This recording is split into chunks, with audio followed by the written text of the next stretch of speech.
عزیز طلبہ السلام علیکم۔ آج کی میری ویڈیو نظم حمد پر مشتمل ہے جو کہ ماہر القادری کی تحریر ہے اور 12ویں جماعت کے نصاب مجموعہ نظم و نثر برائے آغا خان بورڈ میں شامل ہے۔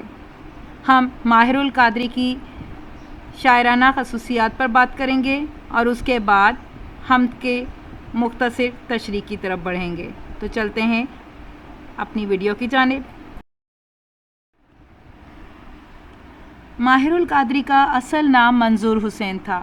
1906 میں اس جہان فانی میں آئے اور 1978 میں اس دیار فانی سے کوچ کر گئے۔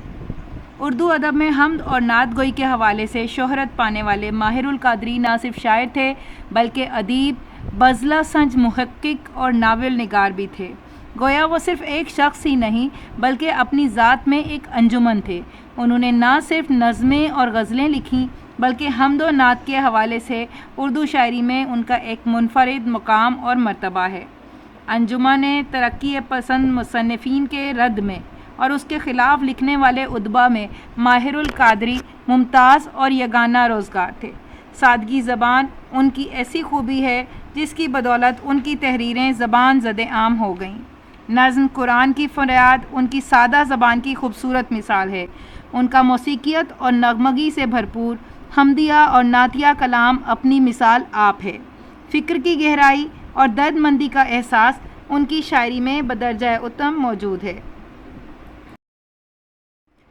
سلاست، روانی اور شگفتگی کے ساتھ ان کے بیشتر اشعار سہل ممتنع کا عمدہ نمونہ ہیں۔ روزمرہ اور محاورے کا استعمال ان کے اشعار کا لطف دو چند کر دیتا ہے۔ ان کی شاعری میں اسلامی اخلاقیات اور اسلامی تہذیب و تمدن کے مختلف پہلو اس طرح موجود ہیں گویا موتیوں کو لڑی میں پرو دیا گیا ہو۔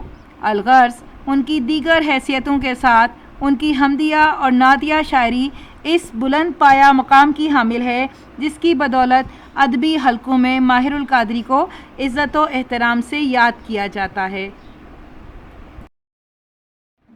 اب ہم ان کی نظم حمد کی طرف بڑھتے ہیں جس کا پہلا شعر ہے: خالق بھی کارساز بھی پروردگار بھی، وہ جس کی ذات پردہ کشا پردہ دار بھی۔ حمد میں بھی مطلع اور مقطع موجود ہوتا ہے اور حمد کا مطلع ہے کیونکہ اس میں دونوں مصروں میں قافیہ اور ردیف کی خصوصیات موجود ہیں، اس لحاظ سے یہ نظم کا مطلع ہے۔ اس میں سند کی بات کی جائے علم بدیع کے حوالے سے تو مراعات النظیر کی سند موجود ہے جس کی مزید تفصیل آپ کو علم بدیع کی صنعتوں کی والی ویڈیو میں مل جائے گی۔ شاعر اللہ رب العزت کی حمد و ثنا کرتے ہوئے کچھ اس انداز میں رقم تراز ہیں کہ تمام صفات اسی رب کائنات سے منسوب ہیں۔ وہی ہمارا خالق و مالک ہے، وہی ہمارا کام بنانے والا ہے، وہی ہمیں پالنے والا ہے۔ اس کائنات میں ہر سو اس کی تخلیق کے جلوے نمایاں ہیں لیکن وہ ان سب کے باوجود ہماری نگاہوں سے اوجھل ہے۔ شعر نمبر 2: ذکر خدائے پاک جو ہے جل شانہ، تسکین روح بھی ہے دلوں کا قرار بھی۔ اس شعر میں بھی مراعات النظیر کی سند نمایاں ہے۔ ذکر الہی کی اہمیت بیان کرتے ہوئے شاعر کا کہنا ہے کہ اللہ رب العزت کی یاد، اس کا ذکر ہماری روح کو سکون بخشتا ہے۔ بے چین دلوں کو قرار و سکون اسی کی یاد سے ملتا ہے کیونکہ جب ہم اپنی تمام تر پریشانیاں اس کے حوالے کر دیتے ہیں تو ہمیں اسی ذات پروردگار سے بہتری کی امید ہوتی ہے۔ اسی بنا پر ہمیں سکون و قرار نصیب ہوتا ہے۔ شعر نمبر 3: سب ہیں اسی کے حکم سے، دن ہو کہ رات ہو، شام خزاں اسی کی ہے صبح بہار بھی۔ شعر میں صنعت تضاد نمایاں ہے۔ بات کی جا رہی ہے نظام کائنات کی۔ یہ تمام نظام کائنات اللہ رب العزت کے حکم سے قائم و دائم ہے، جاری و ساری ہے۔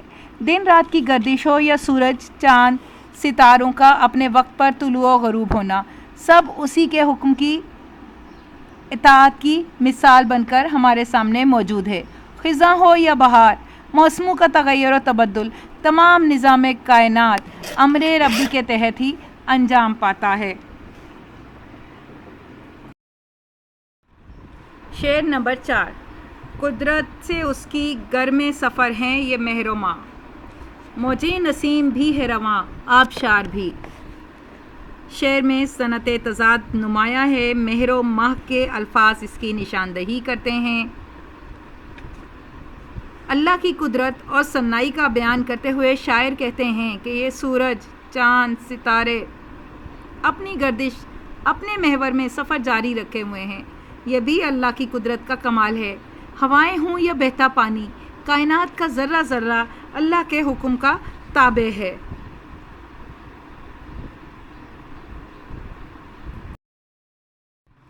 شعر نمبر 5۔ وابستہ سب ہیں نظم قضاء و قدر کے ساتھ، لیل و نہار بھی روش روزگار بھی۔ اس شعر میں تضاد کے دو الفاظ آپ کو ملیں گے جو متضاد ہیں آپس میں، قضاء اور قدر اور لیل و نہار۔ صنعت تضاد کے علاوہ اس شعر میں شاعر نے اللہ تعالیٰ کی قدرت کی نشانیاں بیان کی ہیں۔ یہ تمام کائنات انتہائی منظم انداز میں رواں دواں ہے، زندگی ہو یا موت سب امر ربی کے تحت ہی انجام پاتا ہے۔ دن ہو یا رات ہو، یہ تمام نظام اللہ کے حکم سے چلتے ہیں۔ دن بدلتا ہے، رات آتی ہے، رات دن میں ڈھل جاتی ہے، یہ سب کا سب اللہ کے نظام کا حصہ ہے۔ سب کو رزق عطا کرنے والی بھی وہی ذات بابرکات ہے جس کے حکم کے بغیر کارخانہ قدرت چل نہیں سکتا۔ شعر نمبر 6۔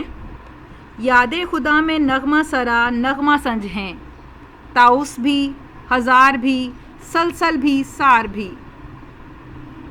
یہاں مراعات النظیر کی صنعت نمایاں ہے، کیونکہ ایک چیز سے دوسری چیزوں کا تعلق، ان کی نسبت سے دوسری چیزیں بیان کر دی گئی ہیں۔ طاؤس سے مراد مور، ہزار بلبل کو کہا جاتا ہے، سلسل فاختہ کو کہتے ہیں اور سار اونٹ کو کہتے ہیں۔ تو یہاں بتایا جا رہا ہے کہ اللہ رب العزت کی حمد و ثنا میں ہر چرند و پرند مصروف کار ہے، کائنات کا ذرہ ذرہ اس کی ربوبیت کے نغمے گا رہا ہے، اس کی یاد کے گیتوں سے فضائیں گونج رہی ہیں۔ شاعر نے اسی حوالے سے چرند اور پرند میں مور، بلبل، فاختہ اور اونٹ کا تذکرہ کیا ہے کہ نباتات و حیوانات سب یاد الہی میں نغمہ سرا ہیں۔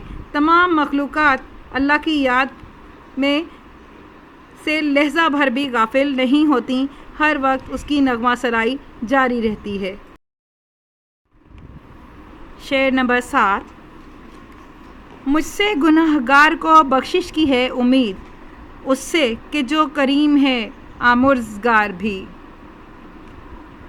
اللہ تعالیٰ کی صفات کی بات ہو رہی ہے، مراعات النظیر کی خوبی نمایاں، جس میں ایک چیز کی نسبت سے دوسری چیزوں کو بیان کیا جا رہا ہے، تو اس شعر میں ہمیں صنعت مراعات النظیر نظر آتی ہے۔ اللہ رب العزت کی صفت کریمی کا تذکرہ کرتے ہوئے شاعر کہتے ہیں کہ انسان کتنا ہی خطا کار گناہ گار کیوں نہ ہو، اسے اللہ کی صفت کریمی سے رحم و کرم کی امید ہوتی ہے۔ وہی ایک ایسی ہستی ہے جو بخشنے اور معاف کر دینے والی ہے، اسی سے لو لگا کر دنیا اور آخرت میں کامیابی کا حصول ممکن بنایا جا سکتا ہے۔ عزیز طلباء، آج کی یہ ویڈیو یہیں مکمل ہوئی۔ اللہ حافظ۔